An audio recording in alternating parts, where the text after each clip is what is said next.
right. Hello, everyone, and welcome again to another episode of Shining the Light On. Therese, how are you today?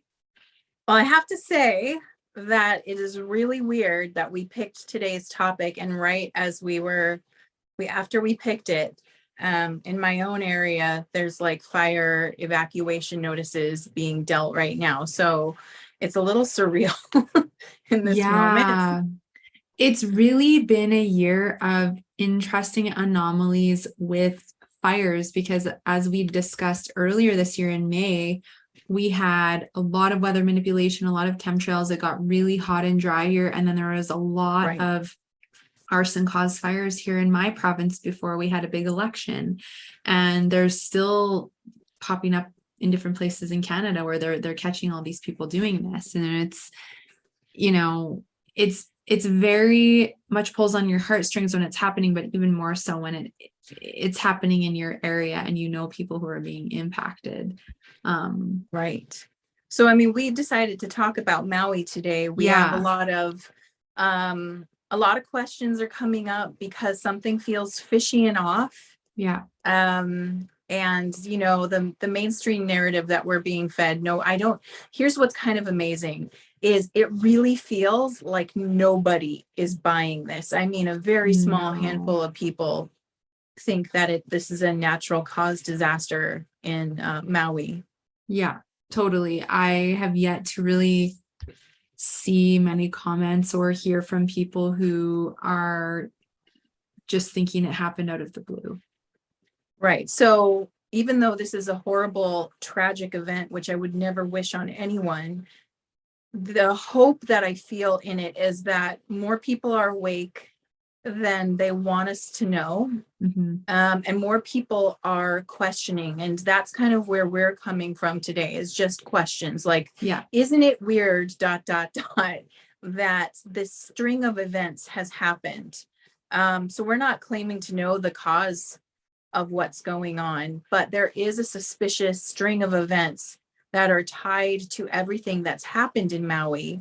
Mm-hmm. And it continues to be weird. It's like every day, you know, more information comes out from people about, you know, for example, here's a weird bit of information that came out. I believe it's the police chief in Maui that was responding, doing the incident reporting on the events in Maui, just happens to be the same guy who was on the Las Vegas police force and was the incident reporter for the Las Vegas shooting, which is also a very controversial topic because that's not straightforward either. Something fishy was up there. So that's the weird thing. And they're called crisis actors. I mean, they can have real jobs, but why is it the same people appearing at these different crisis points? That's a weird coincidence. Yeah, I agree. And I think that's where we're really bringing this approach of questioning and curiosity and having questions and exploring, like we were talking about earlier, is just such a healthy thing to do. And we are really just truly coming from love, and our hearts go out to anyone who is being impacted or affected by, you know, these unfortunate events that have occurred. And we want to bring a lot of love and upliftment and empowerment. And we're not here to do anything other than that. Absolutely. Really, this is a sign when I say they, I'm talking about the dark group, the negative group, the group that wants to have global control. When they have to resort to these kind of tactics, it really means the people are winning. That the people are rising, they're remembering their power, and that truly scares the shit out of that group. Because the game is really over. I mean, we're at the point where they're so desperate. Because here's another bit of information that's weird, right? Apparently, there was not just one, but apparently two conferences. There was one in January, I think in the beginning of 2023, if I'm not mistaken. There was a conference held in Maui about making Maui the first smart city island, which would be that kind of weird Minority Report situation where everything is like run by AI. No gasoline powered anything, everything's on a grid. You're on the island, you're not leaving the island sort of situation. And I believe the locals strongly pushed back on it and were rejecting it because the specific city that was targeted is a historic city. It's really important culturally. And they were pushing back on that, which is awesome. It's awesome that the people in the community push back on that.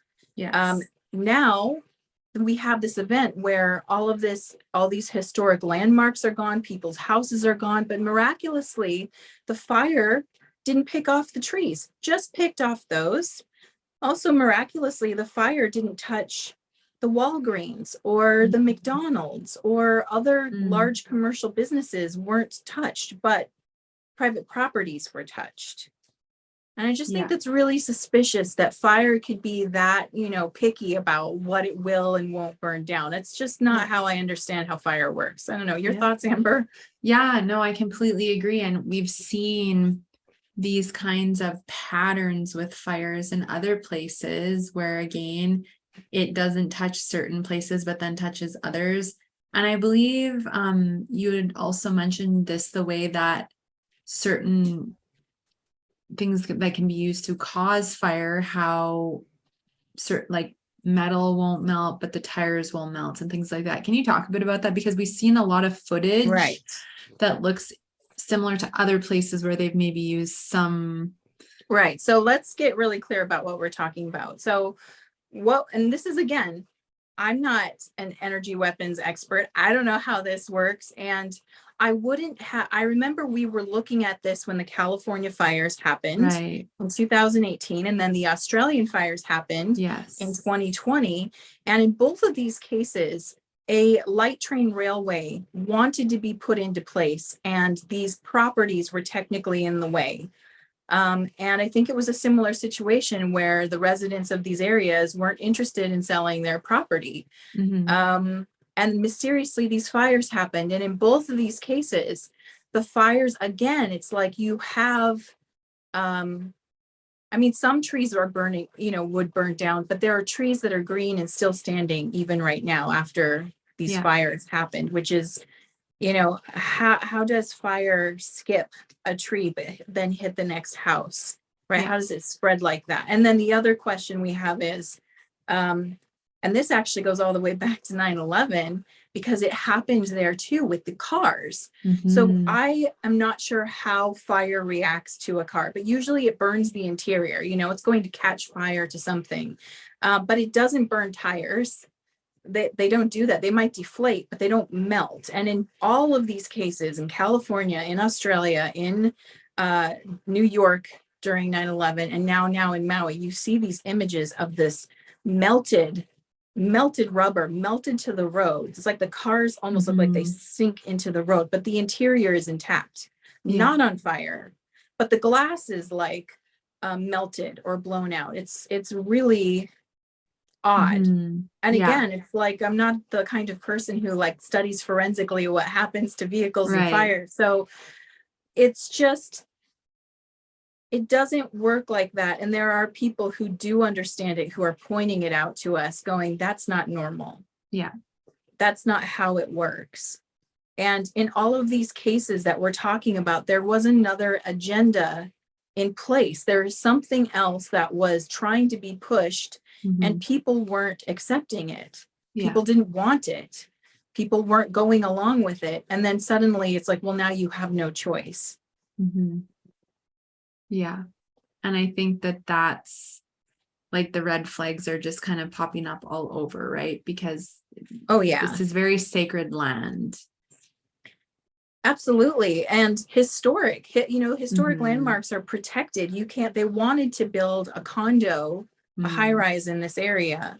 And it was basically shut down and pushed back on, saying you can't do that. It's historic property. And apparently there's a second smart city convention meeting that's happening. I believe they said later in October or something, or either September or October. There's another smart city type, meetup that they want to do.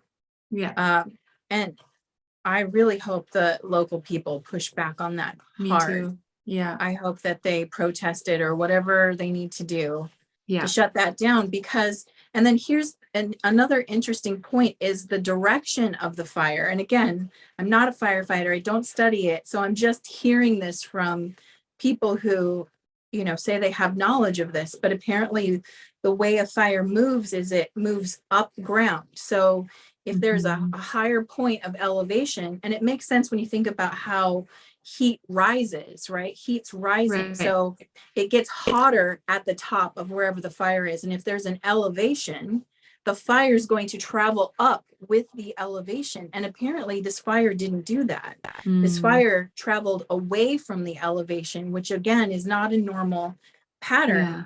And then you've got all these celebrity mansions that are untouched. Yes. Not touched, but historic property and local properties destroyed. Exactly. And how come a lot of these celebrities aren't offering their land and donating a ton of money to assist with what's happened? And well, have they said anything? Have you heard any major celebrity talk about this, say that their heart goes out to Maui or anything? And no, you know what they get to use as their cover? Oh, well, we're on strike right now. You know, we're on a active strike. Well, and it's funny because if I even just I can go on Instagram, and because I was looking at Oprah's Instagram the other day to see if she had shared anything. And well, so let's explain. Oprah has a property really close to where the fire happened. Yes, exactly. And she, from what I recall, her last post, is at a Beyonce concert, praising Beyonce, with some lovely kinds of code words, I'm sure. And it's funny because the first comment, let me just share my screen. It's just kind of go for it. Kind of funny. So Oprah hasn't said anything, right, since, and the first comment's just very interesting. Second comment's very interesting. But then if we go down, there's a bunch of people that are like, how come you're not like supporting Maui? Like, where is your support? How come you're not here helping? How come you're not donating money? How come you're not sharing on your social media? And there's a lot of questions about children as well. So it's like, you can see the amount of people who are awake to different things, who are, right?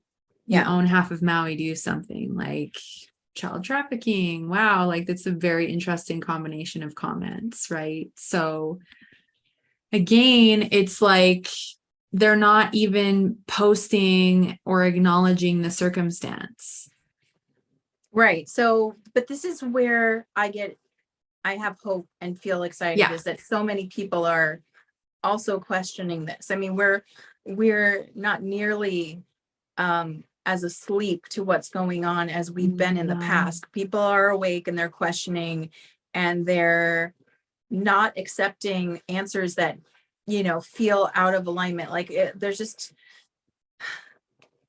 hurricanes typically bring rain. Typically, you know, a ton of rain. Right.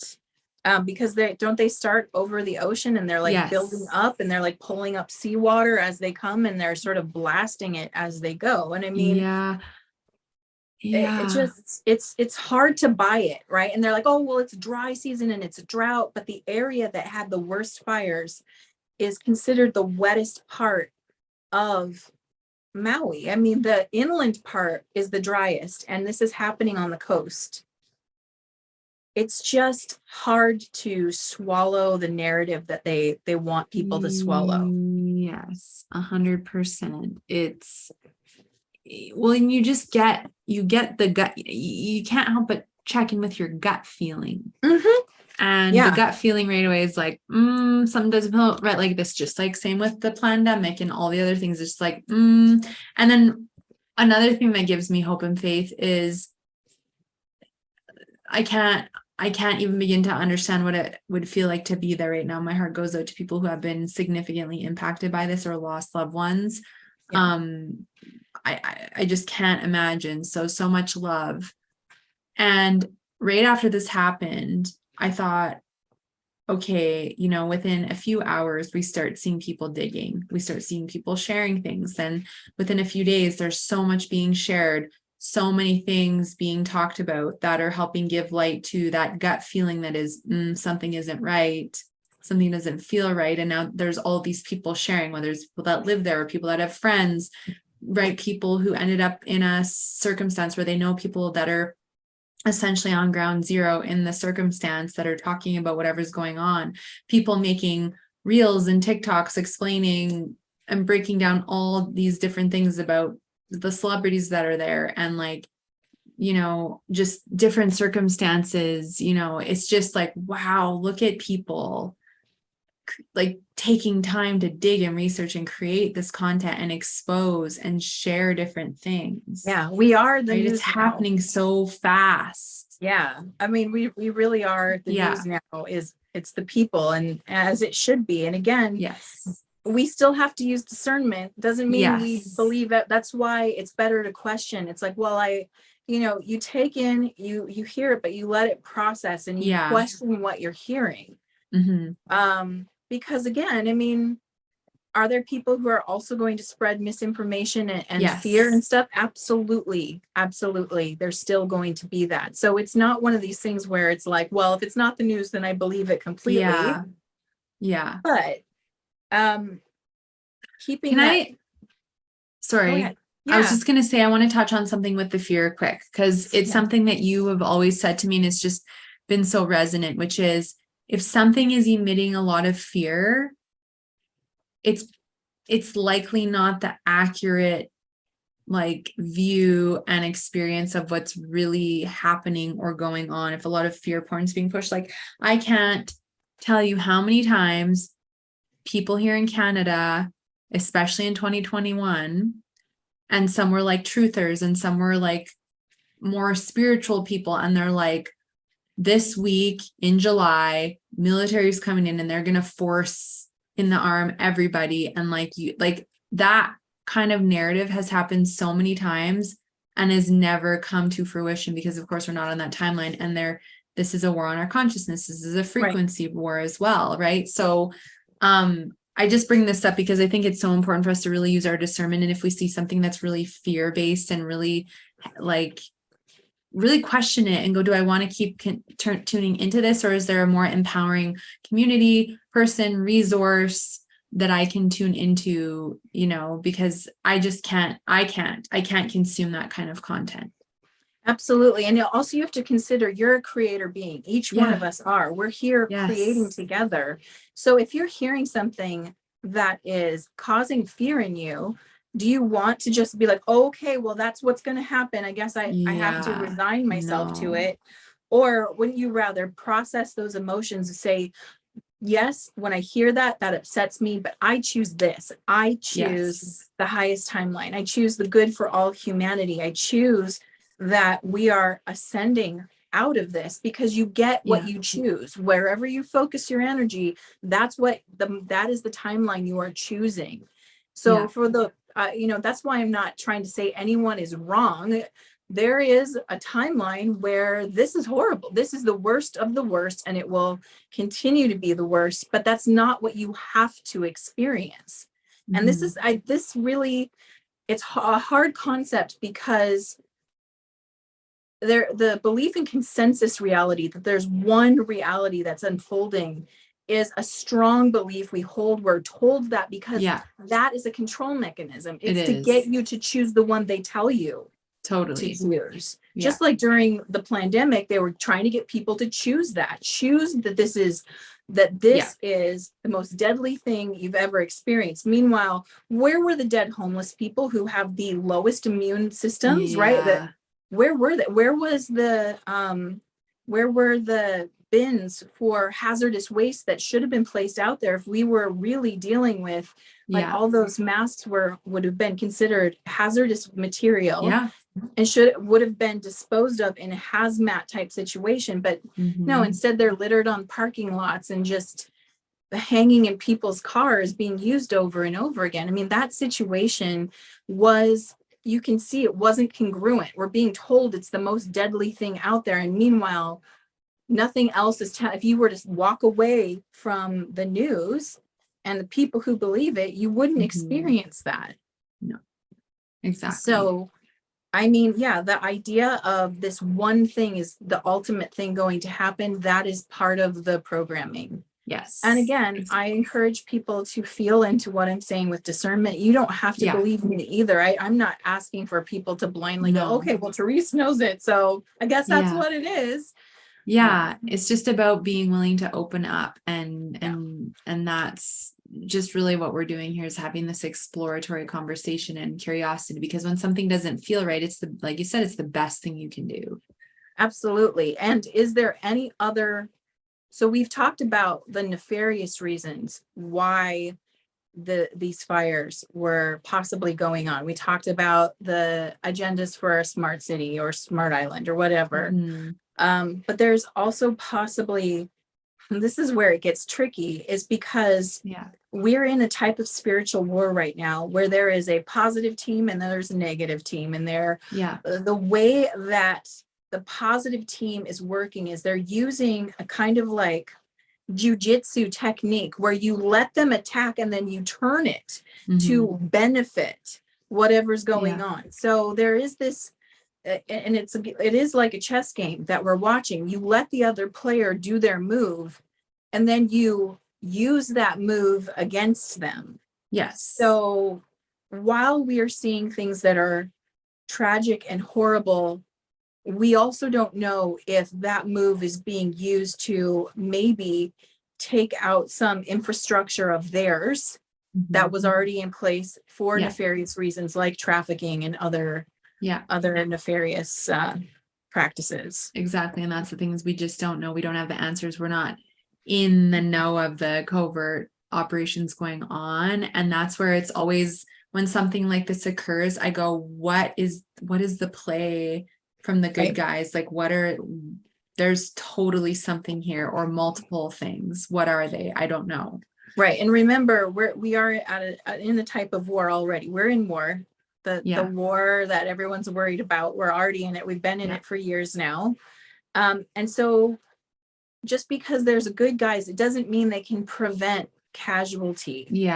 Casualties, unfortunately, are part of war. Their job is to minimize the amount of casualties. Like, do this with the minimal amount. And it's so sad because from the human perspective, anytime we have loss of life, it's devastating to us, right? We're losing people. We feel like we're losing people we love and care about. And no one wants to see that happen. No healthy person wants that. No. But I'd like to bring it around to the spiritual side and let you know that there is a plan, and that all the souls who were affected by it, they chose it. And this part can sometimes be hard to hear, especially if you're, if you're in grief, that's hard to hear that. But all along our life path, first of all, are on a soul blueprint level. You've already chosen when you go, how you go, the whole thing. You've designed it.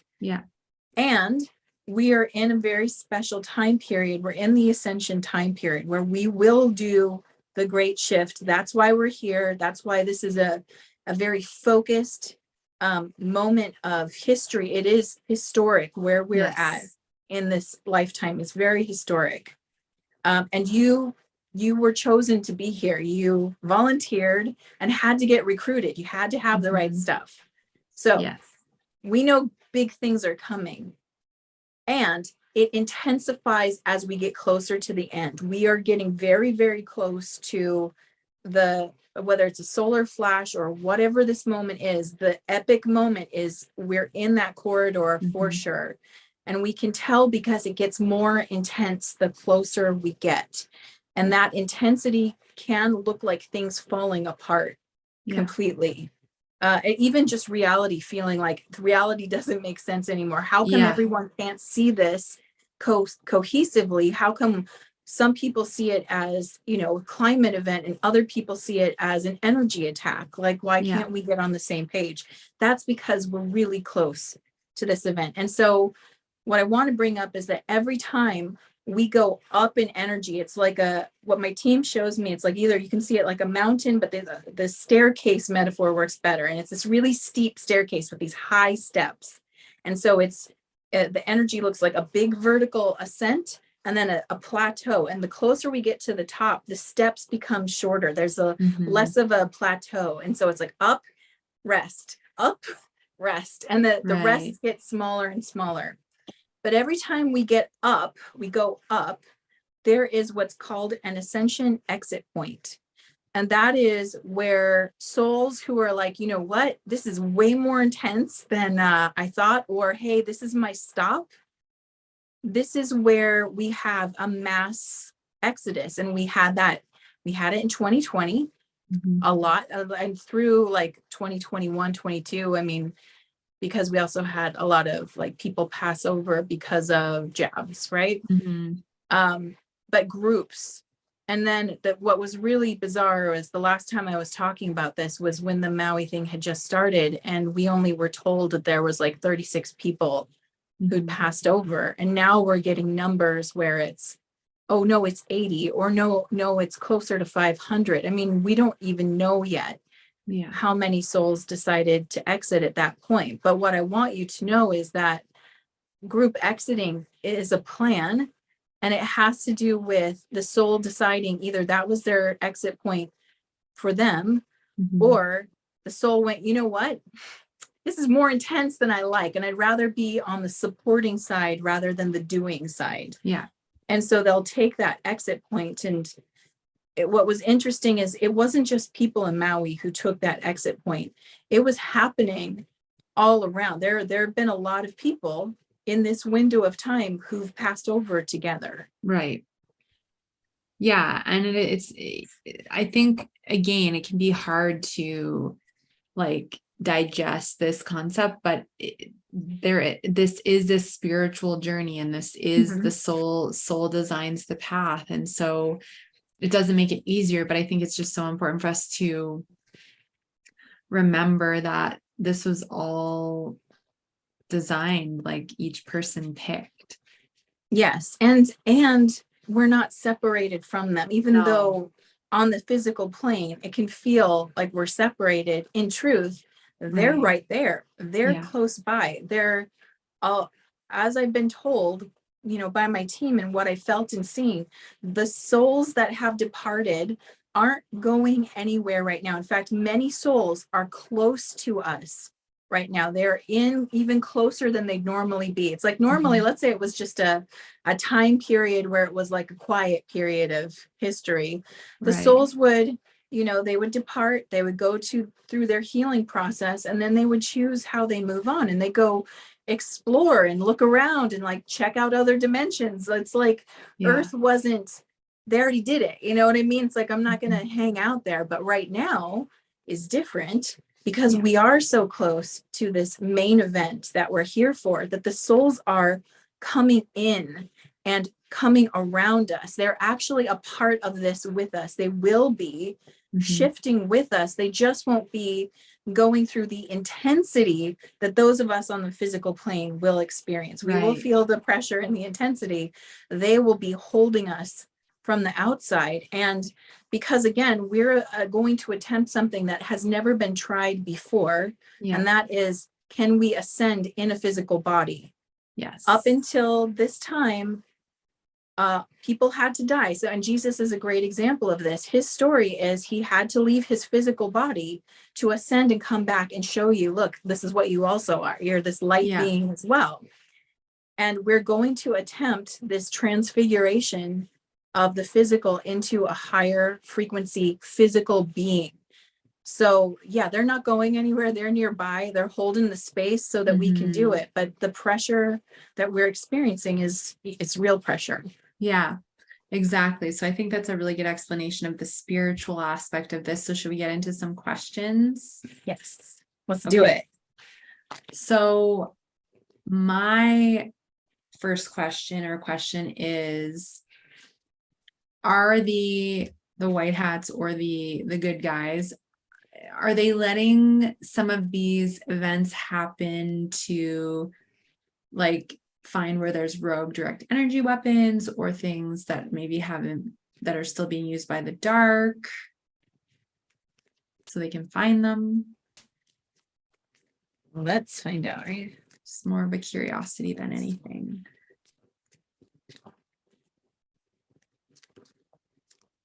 All right, so what I'm getting was, because I asked while you were asking, and so the message that came out is the Hermit in the reverse position. And what the Hermit talks about is illuminating the path forward.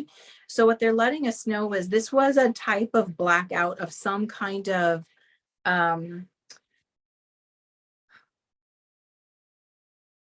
they were trying to hit something that the white hats had in place, some kind of technology, or they were trying to black out the white hat's ability to see something. Because the funny thing is the white hats, as I understand it, gained control of many of the negative satellites a long time ago. So they already kind of blinded them, and this was that kind of goal. It was a multiple goal, but one of them was to blind out the white hats. So make it so that they couldn't foresee or look into or have access to. And I want to say, it's not Starlink, it's the Space Force. It was like an attack on that. So we need to look into that and find out if there's information about anything, like if anybody knows about like Space Force being stationed in Hawaii or having a station, because that was like one of the main reasons for it. Now, so that was the thing that came out from the team, but your question was about whether or not white hats were looking for technology of like is there still rogue direct energy weapons, and that's one of the reasons they let this happen, is to find it.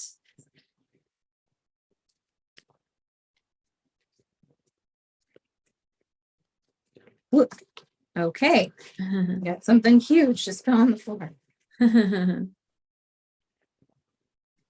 Okay. And if you have any questions leave them in the comments for us. All right. So I got 3. I'm going Okay. to break this down. This is a bigger one. So 1, it was purely to cause pain and suffering. Pain and suffering was one of the major goals, not of the white hats, but of the dark group. Yeah. So the black hats.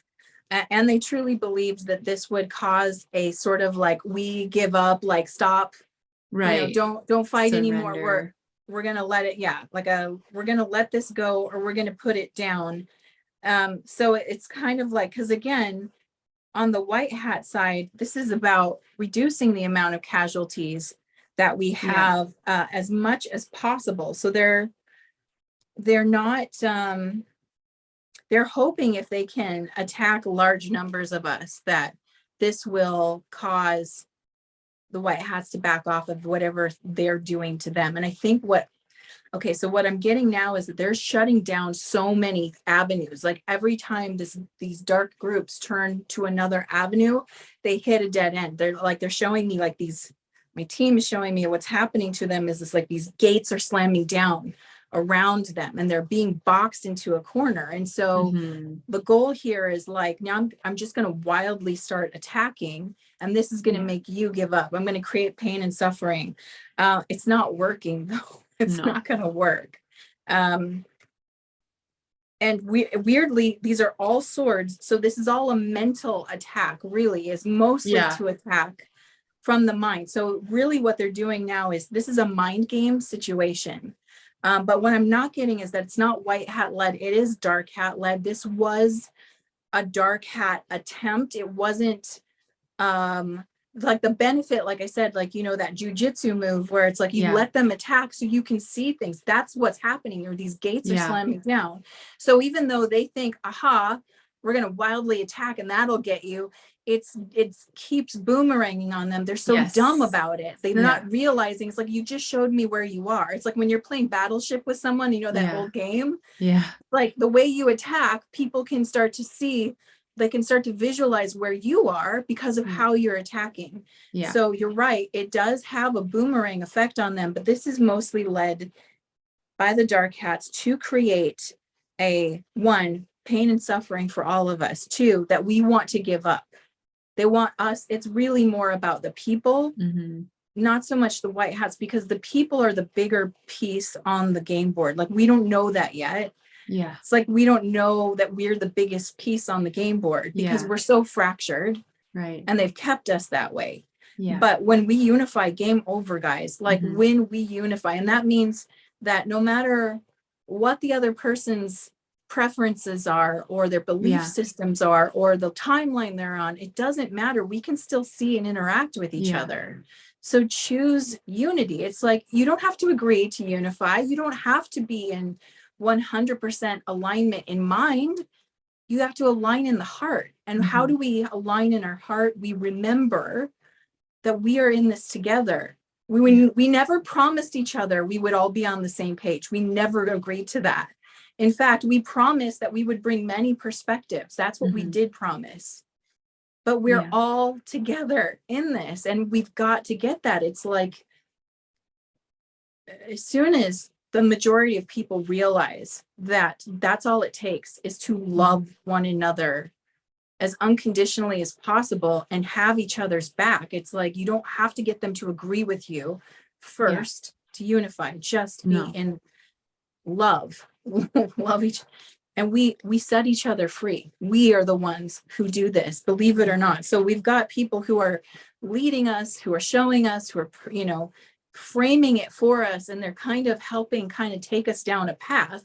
But ultimately, and both are doing it, by the way, both are taking us down a path, because the real story behind all of this isn't what's happening in war or politics or anything. The real story is, can you remember who you are? Can you remember that we are one? We are one, including those of us who are in the very darkness, still us, still together. And when we get that, we all up level together. We grow up on a spiritual level, and then we get to be in the bigger game. The real, the fun starts when we get that. Yes. That's a message. I love that. That is empowering. I got tingles. Woof. Yeah. Yes. I love that. It's 44. There's my team's number. Yeah. I was going to say it's 444 here. So that's a really good confirmation. Right? Yes. Yes. Is there anything else we want to share about this before we wrap up?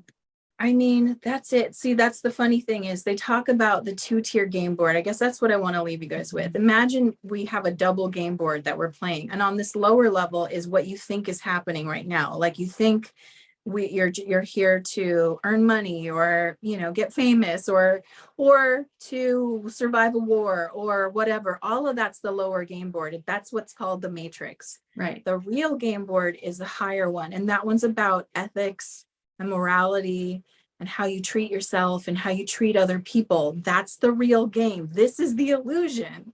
So the more people who graduate to this upper game and go, you know what, I don't agree with where you're coming from, but I can respect your perspective. I can see that means something to you, and you're showing me something, either something I like or don't like, but you're showing it to me. And by showing that to me, you're helping me choose my preferences. So thank you.